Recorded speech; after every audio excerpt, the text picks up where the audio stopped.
చాలా అద్భుతంగా ఉంది. వదిలేస్తే మొత్తం తినేస్తాను. నా సరదా తీరేంత కొంచెం ఇంకొక తిని వదులుతాను. కానీ చాలా బాగుంది. కానీ ఎంత తిక్కుగా ఉంది మీ ఇక్కడ. So nice. Pakistan Peoples Party chairman Bilawal Bhutto ఒక ఆసక్తికరమైన కామెంట్ చేశారు. అల్ జజీరా ఛానల్కి ఇచ్చిన ఇంటర్వ్యూలో హఫీజ్ సయీద్, మసూద్ అజర్లను భారత్కు అప్పగించటానికి పాకిస్తాన్కి ఎలాంటి అభ్యంతరము లేదు, కానీ షరతులు వర్తిస్తాయని కూడా అన్నాడు. ఏంటా షరతులు అంటే భారతదేశం ఇందుకు సహకరించాలి అంటున్నాడు. Pakistan has no objection to extradite Hafiz Saeed and Masood Azhar provided India is willing to cooperate. India ఏం కోఆపరేట్ చేయాలి? ఇండియా ఏం కోఆపరేట్ చేయాలంటే ఎవిడెన్స్ ఇవ్వాలి. క్రాస్ బార్డర్ టెర్రరిజం అంటే భారతదేశంలో ఉగ్రవాద కార్యకలాపాలకు వీరు బాధ్యులు అని సాక్ష్యాధారాలను ఇచ్చి పాకిస్తాన్ కోర్టులో వాళ్ళను ప్రాసిక్యూట్ చేయడానికి సహకరిస్తే ఎక్స్ట్రాడిట్ చేస్తాం. ఈ షరతులు వర్తిస్తే ఏ రకంగా సాధ్యం? ఇప్పటికీ డోసియర్ల మీద డోసియర్లు ఇచ్చాం హఫీజ్ సయీద్, మసూద్ అజర్ల పాత్ర గురించి. సో అల్ జజీరా అడిగిన ప్రశ్న ఏంటంటే భారత్ పాక్ల సంబంధాలు స్తంభించిపోయాయి. కాన్ఫిడెన్స్ బిల్డింగ్ మెజర్ CBMలో భాగంగా గుడ్ ఫెయిత్తో ఇండియాకు మోస్ట్ వాంటెడ్ టెర్రరిస్ట్ అయినటువంటి హఫీజ్ సయీద్, మసూద్ అజర్లను భారతదేశానికి అప్పగిస్తారా అని. దీనికి బిలాల్ భుట్టో అభ్యంతరం ఏముంటుంది, పాకిస్తాన్కు బ్రహ్మాండంగా అప్పగిస్తాం కానీ అన్నాడు. కానీ ఆ దగ్గరే సమస్య. ఇండియా హఫీజ్ సయీద్ అలాగే మసూద్ అజర్ల పాత్ర గురించి ఇప్పటికీ చాలా వివరంగా సాక్ష్యాధారాలను పాకిస్తాన్కి ఇచ్చింది. గతంలోనైతే కొన్ని టెర్రరిస్ట్ అటాక్ జరిగినప్పుడు జాయింట్ విచారణకు కూడా భారత్ అంగీకరించింది. కానీ పాకిస్తాన్ అబద్ధాల మీద అబద్ధాలు చెప్తూ బతుకుతోంది. సో మేము కూడా వాళ్ళు నిషేధించాం, ఈ లష్కర్-ఈ తోయిబాను, జైషీ మహమ్మద్ను అని అధికారికంగా మాట్లాడుతుంటుంది. కానీ లష్కర్-ఈ తోయిబా, జైషీ మహమ్మద్ నాయకులు బహిరంగంగానే పాకిస్తాన్లో తిరుగుతూ ఉంటారు. ఈవెన్ వాళ్ళు ఆ తీవ్రవాదులు అటెండ్ అయ్యే మీటింగ్లకు మంత్రులు కూడా హాజరవుతారు. తీవ్రవాదుల అంత్యక్రియలకు ఆర్మీ అటెండ్ అవుతుంది. కానీ మాకేం సంబంధం లేదు తీవ్రవాదం అంటారు. హఫీజ్ సయీద్కి అయితే ఏకంగా పాకిస్తాన్లో శిక్ష కూడా పడి జైల్లో ఉన్నాడని చెప్తున్నారు. కానీ అతను జైల్లో ఉన్నది భారతదేశంలో తీవ్రవాద కార్యకలాపాల కోసం కాదు జైల్లో ఉన్నది. అతను జైల్లో ఉన్నది పాకిస్తాన్లో టెర్రర్ ఫైనాన్సింగ్ కొరకు జైల్లో పెట్టాం. అందువల్ల ఆ గ్రౌండ్ పైన ఎక్స్ట్రాడిట్ చేయలేము.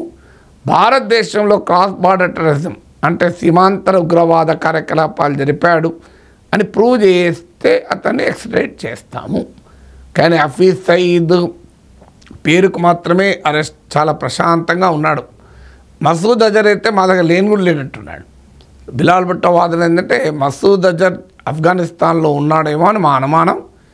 మసూద్ అజర్ వేరబౌట్స్ ఎక్కడున్నాడో కనుక భారతదేశం తమకున్న సమాచారం ఇస్తే మాకేం బాధ లేదు, అరెస్ట్ చేస్తామంటున్నాడు. మసూద్ అజర్ ఇటీవల మన ఆపరేషన్ సింధూర్లో వాడి ఫ్యామిలీ మొత్తం అంతమైందని వాడే ప్రకటించుకున్నాడు. ప్రకటించుకోవడమే కాదు, వాడి సంస్థకు 17 కోట్లు పాకిస్తాన్ నష్టపరిహారం కూడా చెల్లించింది. అయినా మసూద్ అజర్ మా దగ్గర లేడు, ఆఫ్ఘనిస్తాన్లో ఉన్నాడు అంటూ బుకాయిస్తుంది. మరి బిలాల్ భుట్టో ఎందుకు ఈ మాట అంటున్నాడు? నిజంగా పాకిస్తాన్ హఫీజ్ సయీద్ను, మసూద్ అజర్ను భారతదేశానికి అప్పగించి మన దేశంతో శాంతిని కోరుకుంటుందా? సో కొంతమంది వాదన ఏంటంటే భారతదేశం ఆపరేషన్ సింధూర్లో భాగంగా చావు దెబ్బ తీసింది వాళ్ళను, అందువల్ల పాకిస్తాన్కి ఇంకో మార్గం లేదు. ఒసామా బిన్ లాడెన్ 5 ఏళ్ళు కాపాడి అమెరికా అంతం చేస్తానికి సహకరించింది కదా. అమెరికా మాకు చెప్పకుండా వచ్చి అటాక్ చేసిందని చెప్పినా రియాలిటీ కదా. సో అందువల్ల తాలిబాన్లను పెంచి పోషించి మళ్ళీ అమెరికా వాళ్ళపైన దాడి చేస్తే పాకిస్తాన్ కలిసి వచ్చింది కదా. అమెరికాతో కలిసి రావడం వేరు, భారతదేశంతో కలిసి రావడం వేరు. అయితే భారతదేశం అసలు ఈ మధ్య మన డిఫెన్స్ మినిస్టర్ ఇంకో ప్రకటన కూడా చేశాడు, ప్రియంప్టివ్ స్ట్రైక్స్ కూడా ఉంటాయి, ముందస్తు దాడులు అని.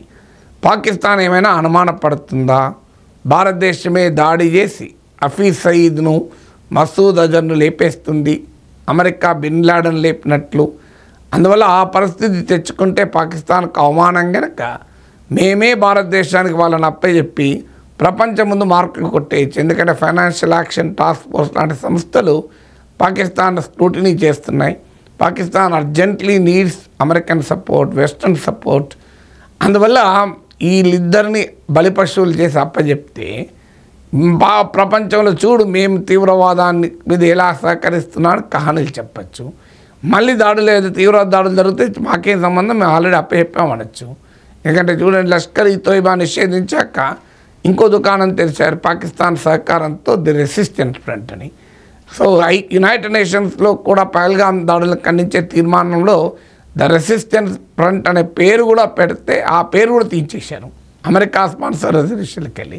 అందువల్ల పాకిస్తాన్ పైకి హఫీజ్ సయీద్, మసూద్ అజర్లను అప్పచెప్పి తమ టెర్రర్ ఇన్ఫ్రాస్ట్రక్చర్ను భారత దాడుల నుంచి కాపాడుకొని తమ దేశాన్ని ఫైనాన్షియల్ యాక్షన్ టాస్క్ ఫోర్స్ లాంటి సంస్థల స్క్రూటినీ నుంచి తప్పించుకోవటానికి ఒక ఎత్తుగడ వేస్తుందా అనేది ఒక అనుమానం.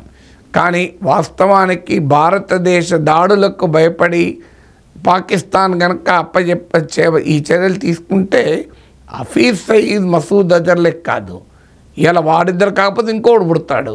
సో ఆ టెర్రర్ ఇన్ఫ్రాస్ట్రక్చర్నే నాశనం చేయాలి.